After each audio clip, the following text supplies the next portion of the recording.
What's up, guys? Welcome back to my channel. So I'm here today to talk about the Real Housewives of Dubai, Season 1, Episode 4, Desert Détente. So be sure to like, comment, subscribe, and let's jump right on into it. So the very first scene is with Caroline Stanbury, and she and Sergio, they're going out to go out the new house they're having built. And it's in Al Barari, which is, I guess it's like this really exclusive, wealthy area in like Dubai. Like, kind of like it's like Beverly Hills, if you will, like in terms of like how I would relate it. She said there's like all these wealthy princes and music stars. So they're there, she's trying to do a slight flex. We get it, Caroline, whatever. And while they're there kind of checking out the property, they said it's like their first time seeing it like in person, like being at the site. The architect, interior designer person, she's kind of going over the blueprint. She's kind of talking about like, oh yeah, what each room will have, all that shit. And she refers to one of the rooms as the baby's room. And at first, Sergio, he's kind of like weird about it. He's like, oh, the guest room. So you kind of think, initially you'll be like, oh my gosh, is Sergio kind of weird about having a baby? Like, it was kind of like a weird moment. But he's hella adamant about having a baby. He's like, oh, the Carrallo needs to go on, and my parents need to be grandparents. Like, he's very much like, I have to have a baby. While Stanbury, she's not like opposed to it. Back later on, she says, Sergio needs, if I don't have a baby with Sergio, he's not gonna stay. That's a fact. And she's not opposed to that, but she's like, I don't know if I want to have a baby right this second. Like, I don't know if I want to have a kid right now. And on Watch What Happens Live, she actually shared that, she and Sergio, they have a baby boy, like an embryo, frozen. He's on ice, and she's planning on carrying the baby herself. So that's what they're in. Sergio, again, he's really adamant about it. And they're both talking and disagreeing about surrogacy, basically. Sergio's like, oh, I don't want someone else carrying our baby. I want the baby to look like us. And Caroline's like, oh, like, the baby will look like us, like, even if there's a surrogate. And Sergio's like, no, no, honey, I don't think so. I've been doing a lot of reading, and I don't think that's the case. And I was like, oh my gosh. And again, yeah, she's acknowledging that, I guess, Sergio really wants to have a kid. So, that's what they're in. It was a little kind of off-putting to see Sergio. He's so insistent on it. And you kind of see it, Stanbury, you can really see he's holding some power with certain things. Because Stanbury, in the next episode, we've seen in the preview that she says, oh, I didn't want to get married. But she's getting married and having this build a traditional wedding because Sergio, the little Catholic boy, he wants it. Stanbury shares, you know, like, she totally would be fine with not having another child, you know? But Sergio, he wants it, and so to keep Sergio, so it's like, you know, he got some BDE, he doesn't really irradiate that, though. He has to be a good lover or something. Maybe he's getting paid, I don't know. But yeah, that's what's going on with Sergio and Caroline Stanbury. Let me do a quick check-in with the other Caroline Brooks. And she's looking at properties with a realtor. She says that her upcoming spa/salon is going to be the glam central of Dubai, so she's getting ready to jump into this industry. She says she wants her spa to be all-inclusive, and she also speaks on why that's so important to her and why that's essential, actually. I'm a woman of color. You know, not all lasers are safe for my skin color. Not all treatments are okay for my hair. So I was going to 10 different places to do different things. Opening up spa and salon for all colors, textures was a must. Every girl in Dubai deserves to look like me. Brooks winds up finding a space that she likes. It's really big. It's gonna need some fixing up and stuff like that. It's not like ready to go right then, but she says she can totally fix it up in like 6 months. So that's her timeline, if you will. And she's really confident about the venture. In the confessional, the camera person or producer, whomever, they're like, oh, well, what if this business venture fails? Like, how will that affect your life? Like, kind of trying to get her to be like, oh, I really hope that this goes well because I'm writing on this, trying to see how important this is, basically, in terms of like on Salt Lake City, Whitney Rose was like, oh, I don't even know her last name. I just know her Whitney Rose, that's what she says. Like, her husband, like, poured a lot of their, like, savings into her business, and she's like, this has to do well. So you kind of get a similar comment like that out of Brooks, it seemed. But Brooks is like, fail? we don't fail, honey. Like, we make it happen. We don't fail around here. That's not an option. So I really like how she flipped it like that. They're trying to get her to kind of, to just discuss, like, how it would affect her life if it weren't to not go into fruition. But she's like, oh no, it's not happening. Like, it's gonna be popping. So I love that energy. So Brooks is really confident in this, which I really love. And she also noted that Dubai is the new American dream. So, and yeah, she's all gung-ho about, doing this. So it's really good to see. So good for Brooks. Then we get a quick scene with boring-ass, french fries-ass Nina. She's going to drop by her husband's work. To have a quick little lunch date, basically. Oh my god, when they get there, they're having this corny-ass little kissy-kissy moment. They're kissing, and she's like, oh, another one here. Another one here. Oh, this one gets jealous. Another one here. And it's like, oh my god, you can totally tell it's for the cameras. It's like, no real people, do that. It's just so funny. And they're sitting down, chatting, and Nina, she discusses inviting all the girls to her husband's business partner's birthday party. And, I think his name is Bijan. Yeah. Her husband's business partner, Bijan's birthday party. And it's like, why are you inviting... That just does not sound like a good idea. I know it's not like a work event or anything. Like, oh my, I just saw something on YouTube, like one of those old Housewife type clips of when like Brandy and Adrian Malouf were fighting on Beverly Hills at an event for Mauricio, Kyle's husband. And it's like, why do you invite people to your husband's events? It's like you bring the husbands to the events. You don't bring the girls to your husband's event. You know what I mean? Especially if it's for work. It's not necessarily like that, it's a birthday party, it's whatever. But it's kind of like, you want to mix that? But it's not a work thing, so it's not like a big deal, you know what I mean? And then the husband, he kind of discusses getting Nina a new car. He also talks about the Dubai number plate thing, because, license plates here in the US are like 7 digits. It could be similar in Dubai, like you have a regular license plate. Or you could pay an exorbitant amount of money to have, like, a 1-digit or 2-digit license plate. And that's, like, luxurious. He shares that D5 sold for $33 million. So well more expensive than the car. And it's just so funny because, here you can just, like my, one of my aunts, her license plate is, like, 3 letters. Like, it's, like, 3, and it's, like... Yeah, you have to pay extra to customize it, but if it's available, it's, like, free, you know what I mean?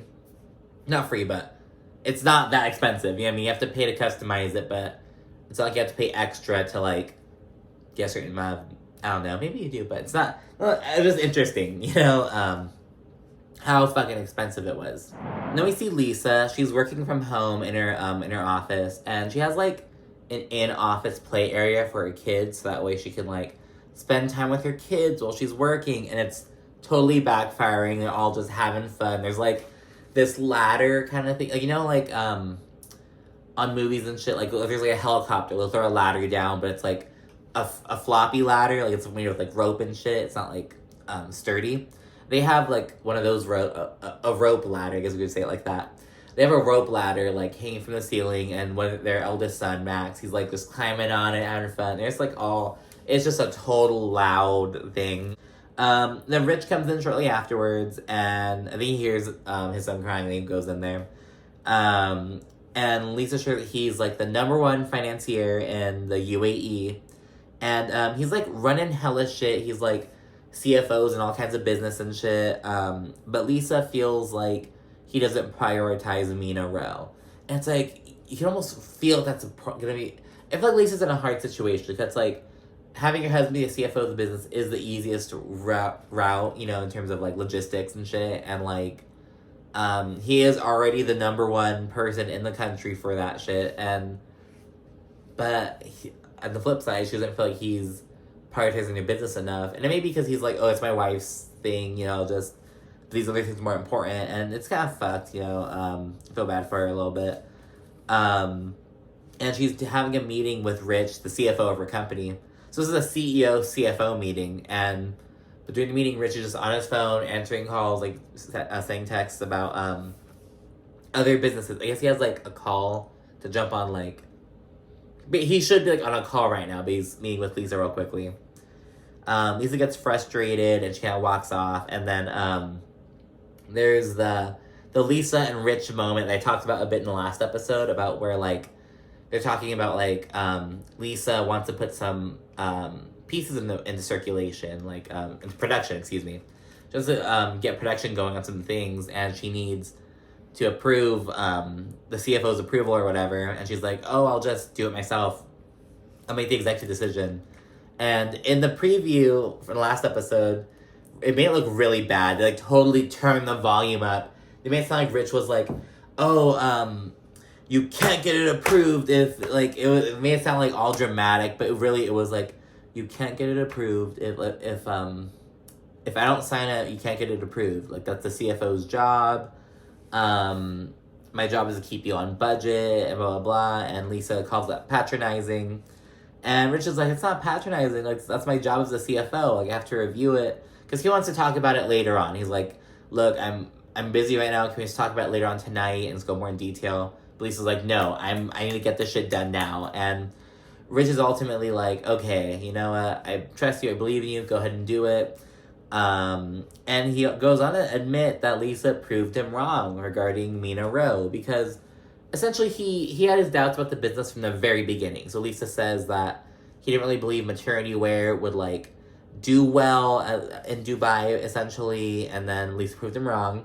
And now she recently did her expansion to non-maternity wear, as she calls it, post-maternity, which I kind of like, because it's almost like she's acknowledging that most of her clientele are probably people who tried her out when they were pregnant. Speaking of which, Beyonce actually wore Mina Roe when she was pregnant. I'm assuming probably with when it was with, no, it would have had to have been with, like, Rumi and Sir. I think when she was pregnant with Blue Ivy, it was too early. I think she started Mina Roe in, like, 2012 maybe. I don't remember. Not important, but Beyonce, like, has worn Mina Roe before, and she's acknowledging that now, like, we can grow into, yeah, so you were introduced to us through our maternity wear, but check out our post-maternity wear. So I kind of like that framing of it, if you will. And yeah, so she proved him wrong, which I really liked. And again, production did Rich so dirty in the preview, which I totally understand why. It was juicy, but it was like, oh my god, that was not even that bad. Like, then we have, like, a really funny ass scene with Ayan and her husband Chris. They're on, like, an evening stroll, basically. It's kind of cute. First they discuss their son Taj and how he's, like, stressing about school, about college. Chris says that he's hoping that Taj winds up going to Boise State because that's his alma mater, because he's an Idaho boy, as Ayan puts it. And Ayan's like, I don't care where he goes, but I want to go. I told him that I'm going to move with him. Like, I am going to follow him. It was just so funny, because she's, like, I don't think it's funny when people say stuff like that. It's just like, oh my gosh. And then she tells a story about her, like, they start reflecting, like, how they met. They met in, like, Mombasa, I believe. I think it's in Kenya. And about how, like, when they met, she was initially, she was arranged to be married to her cousin, because that's, like, common in her culture, or whatever, and, she said some funny shit, like, and, you know, he was hot, so that wasn't the issue, but I didn't want to marry him, I wanted to be with Chris, but, and yeah, so she says she ran off from her cousin for the Idaho boy. Her parents, her whole family, they were so pissed at her because they were like, oh, they bought all the goats, they bought all these chickens and shit, and then I ran off, and she said that everyone was all mad, but she never wanted to be the same. She always wanted to be different. She wants to beat of her own drum. She acknowledges that marrying outside of the culture is really frowned upon, especially if it's the whitest of the white dudes from Idaho, like, literally. So she's just talking about how it's her, she's always rebellious, if you will, almost. And talking about their first 2 dates, about how, so she said she refused to kiss him on the first date, but she showed him her boobs on the second date, and some other stuff about her rationale behind that. Because my mom said, don't kiss a boy because you could get AIDS. Now I know she just didn't want me to kiss anybody. Then we get another quick little solo scene with Brooks. And I need to say, there's a lot of little quick solo scenes in this episode. This one was like okay. It was like really decent. Dubai is I feel like Atlanta, Beverly Hills, and Ultimate Girls Trip 2, they're all so fucking good. But and Dubai is good as well. It's just not, I feel like people had higher expectations, but it's starting to heat up. It's beginning to heat up a bit more and get more interesting and dynamic. And it's still early, but I'm just saying. We had a little solo scene with Brooks, and it's her and her son, and just kind of talk about how he's being bullied. It's a quick little scene. He's being bullied by some kid on the school bus or whatever, and Brooke talks about how, like, oh, the standard mom shit. She's like, oh, it hurts me to, like, see you hurting, and I feel, like, helpless, blah, blah, blah. But something I really liked from this scene, basically the only reason I'm bringing it up, is that Brooke says she has her son, even though they have a driver, like, basically every kid in Dubai, like, has a driver, because every family has one, essentially, like, it seems. Brooks has her son, like, ride the bus because she wants him to socialize and have that interaction with other kids, and I really appreciate that, because that shit's so fucking important. Like, you know, it's like, I feel like a lot of people have thought, like, why don't you just homeschool my kids? Like, I could be smarter than these fucking you know what I mean? But it's like, you need that socialization, it's so important. So I appreciated Brooks saying that, you know, like, have the driver pick the kid up from the fucking, at the bus stop, you know, like, once they ride the bus from the school to the bus stop and have them pick them up there. But let them interact with the kids, you know, and there's some downsides to that, like, they may, like, they're bullying and stuff, some kids may be meaner than others, but you need that socialization, and it's so scary. I have two brothers, they just turned 5, and it's like, oh my god, they're getting older, and they can start interacting with other people, and it's like, oh my god, it's a weird thing. But anyways, now we segue over to the first group scene of this whole fucking episode. Stanbury and Sarah, they're linking for lunch. Sarah, the first scene, they're sitting down, and the waiter's like, oh, do you guys like champagne or whatever? And they're like, oh no, Sarah does not drink. And Sarah shares her reasoning behind this. The reason I don't drink alcohol is not just because of traditional and religious reasons. I was in Thailand, and I ordered a cocktail, and I did not know it had alcohol, and I drank it. What a disaster. I was throwing up. I had diarrhea. Alcohol is not my thing. No booze for me. While they're chatting, Stanbury speaks on her upcoming wedding. Well, she's already married to Sergio, but they're having, like, another ceremony in Dubai. So he's being, like, bridezilla about it, but she's basically taking the back seat, or the passenger seat at least, because it's her second wedding and it's his first wedding. He wants to go all out. So that's what he's on. And Sarah shares that her seeing Stanbury and Sergio's relationship gives her hope. She's basically like, I can't wait till I'm Stanbury's age so I can have a little boy toy too. But that's what Sarah says in the confessional. So I was like, okay, girl, I guess. Real quickly, Stanbury and Sarah, they kind of touch on how, like, laws in Dubai are kind of becoming more Western friendly to an extent. Like, I guess only recently they ruled that, yeah, you can live together if you're unmarried. Because I guess for a while, Stanbury and Sergio were not able to cohabitate, basically, because they weren't a married couple. They did away with that law. There was a law about, like, you can't do IVF because you're mixing sperm with an egg unless you're married, and they did away with that law. And they have to do with certain laws, and they're starting to kind of change a bit, but again, still anti-gay. So, and then Sarah, she kind of gets to the point of the meeting. Not the point, but the only thing that interests us in this meeting, besides Sarah's story about her alcohol experience in Thailand, she asked Stanbury why she wasn't at Lesa's, and Caroline, she says she didn't want to be around toxicity. You can see that she's kind of stopped. Like, oh, what was I doing? She's kind of like hesitant to say what she was really doing, which is just hanging out at home in her pajamas, drinking wine, and fingering Sergio. But yeah, and so she went up saying, you know, I still want to be around toxicity. I feel like I just wasn't really in the mood for that. And so yeah, that's that. And then we head on over to Bijan's party. Nina's there, or like the first one of the girls to be there, and she's saging, and it's like, girl, this shit doesn't work, and it's like, is that the reason you were such a bitch in the last episode, asking for French fries at demanding French fries at the fashion show, and having all these servers like pander to you? It's like, is it because it wasn't saged? You know, I don't know. Nina's souring for me now. I'll be over it like in the next episode. She's not giving me enough to get over it yet.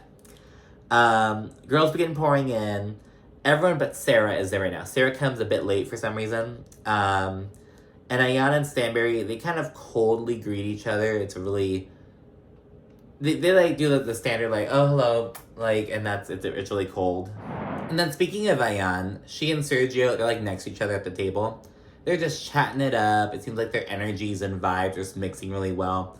They're just chatting, and in the meantime, Caroline and Lesa, Caroline Stanbury and Lesa, who are across from each other, they get to talking, and Stanbury initiates by being like, oh, I really wish I could have been at the Mina Roe fashion show. I really would want to be there and support you.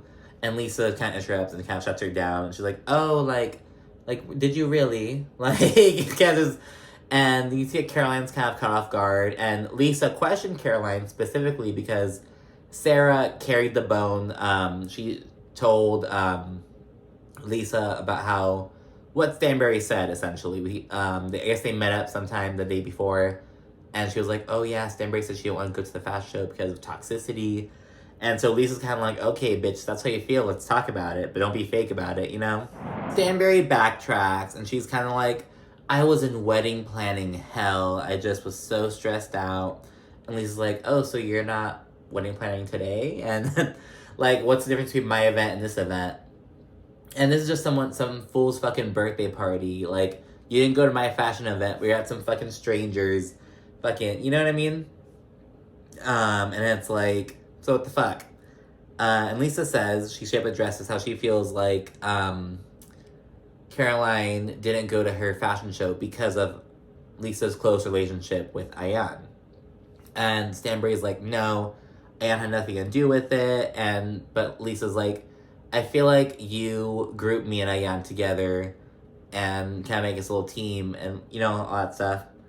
And Stanbury, she's like, in a confessional, she says, I'm shocked and slightly hurt by Lesa. I thought this petty stuff was beneath her. And it's like, speaking of petty stuff, though, you didn't go to Lisa's fashion show because you didn't like that she said, oh, Stanbury needs to apologize to Ayan. She needs to do that. That's the reason why you didn't go to the fashion show. That was petty as fuck. If you were not petty, if you're a normal fucking friend, you would have been like, okay, I didn't really like that comment, but I'm still gonna go support her. Let's just put the drama aside and let's just support our friend in her not new business venture, but in her new, like, business expansion. You know, she's broadening her brand. Like, celebrate that shit, you know? But don't fucking bullshit behind closed doors and then, like, I don't know, man. I thought that was really fucking weird. Shortly thereafter, Ayan gets up from the table, and Stanbury, she calls Sergio such a fucking girl for basically getting along with Ayan and being friendly, and she says, oh, he loves everybody and drives me fucking nuts. And it's like, that's kind of how it was the same way with like Nene and Greg on Atlanta. Like, after Greg passed, all kinds of Kenya included, she was like, oh, even when me and Nene were going through drama, Greg was always perfectly respectful, never treated me with an ounce of disrespect, and he's just that gentleman. And it's like, I really hate when that happens, when it's like, yo, kill the beef. And Stanbury, and Watch What Happens Live, she's like, he's my husband. Sometimes I have to pick a side, and they should blindly follow me. I get it. He's your husband, but it's like, girl, why are you mad at him being friendly? And in fact, while he was talking with Ayan, he was kind of like building a bridge between the two, kind of sharing like, yeah, I feel like we can get through this, you know, we're all good people inside, you know, there's maybe some, you know, like, trying to fix the situation a bit. So Stanbury's being stupid about it, and she says something along the lines of, oh, so my husband's becoming one of them, like, Sergio's become one of them. And it's obviously, as Stanbury's white and Ayan and Lesa are both black, it's kind of like, what do you mean? And we kind of think that Lisa's going to pick up with that, because Lesa responds with, what does that mean? Like, who's them? Like, what's them? What does that mean?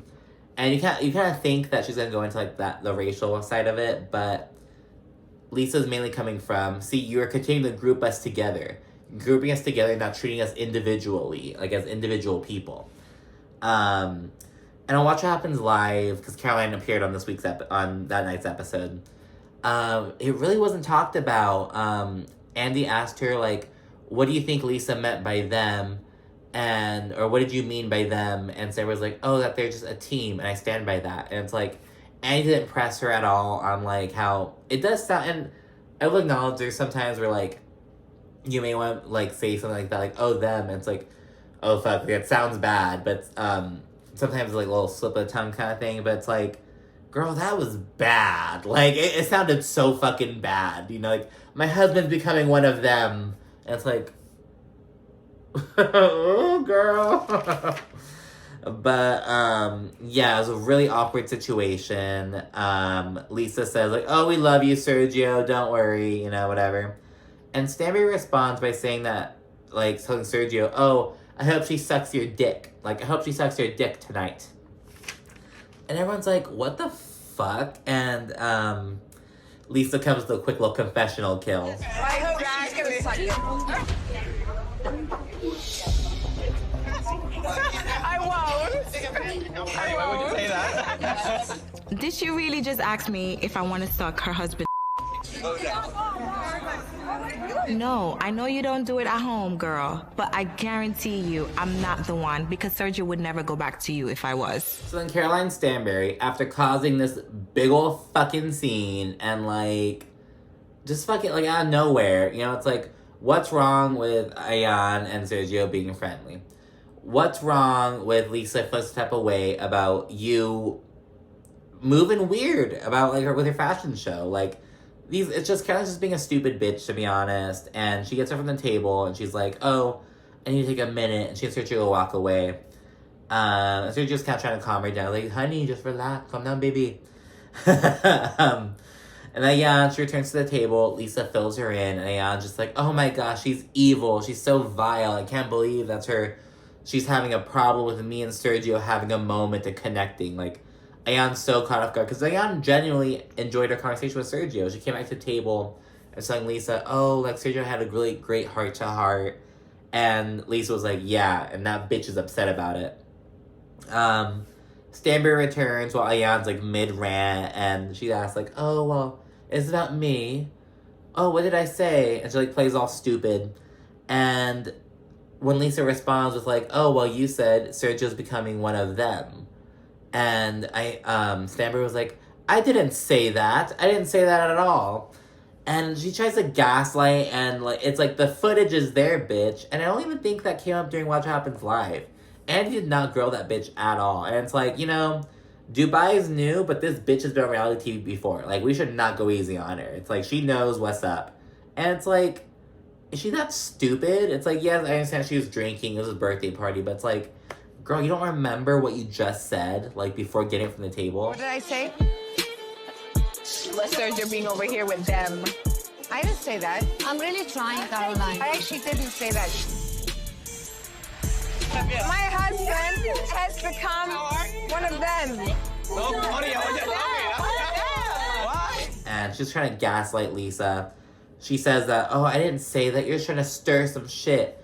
You're trying to stir some shit by accusing me of saying stuff I didn't say. And it's like, no. And Lisa's so calm. She's like, oh, like, you're telling me I'm stirring shit, but I'm just saying what you said. Like, I was like, I would be so pissed. It's like, what do you mean you didn't say that? You just said it. Like, roll the tapes! Roll the tapes! I'd be that bitch who's just like, roll the tapes! Because honestly, it's like, you just said it. And then, like, meanwhile, and Stanbury's just lying, trying to make herself look better.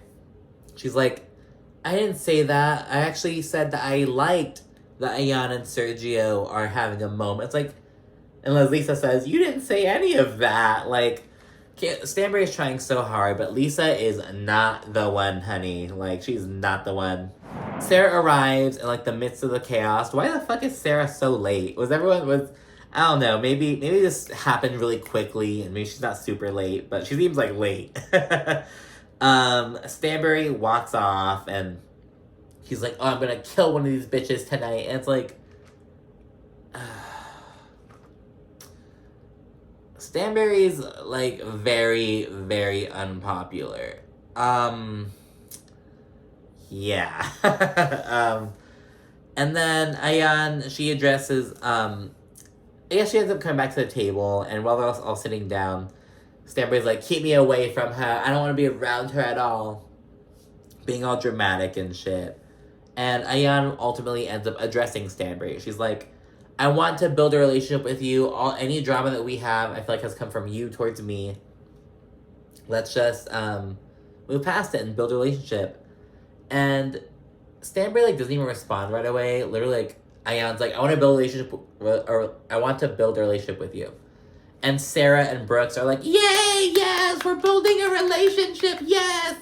And they, like, pressure Stanbury to hug Ayan, and then they do... Because Stanbury's, like, drunk, and she's just doing her, like, she's just going with the flow, but it's like, this bitch doesn't give a fuck about you, Ayan. She doesn't care. She doesn't want to build a relationship with you. She's just drunk and being peer pressured. So now, everything's all good between Ayan and Stanbury, for now, at least. But Lesa says that Stanbury is on her hit list now, and it's like, I told you Lesa was not the one. So it is starting to heat up a little bit more in the Dubai kitchen. Stanbury, yeah, we're starting to get it. Oh my god, I still like that she was like she had gaslit Lesa or like what she like said, and I didn't like that Andy like didn't hold her feet to the fire. I feel like Andy's treating her like a newbie, and it's like, no, she had a reality TV experience 7 years ago. Like, well, that's when she left the show actually, so I don't even know when she started. And so, Ladies of London, when she left that show. But, yeah, Stanbury is not a fan favorite at all. But yeah, Team Lesa, bitch. So anyway, be sure to rate, comment, subscribe. Let me know what you thought down in the comments.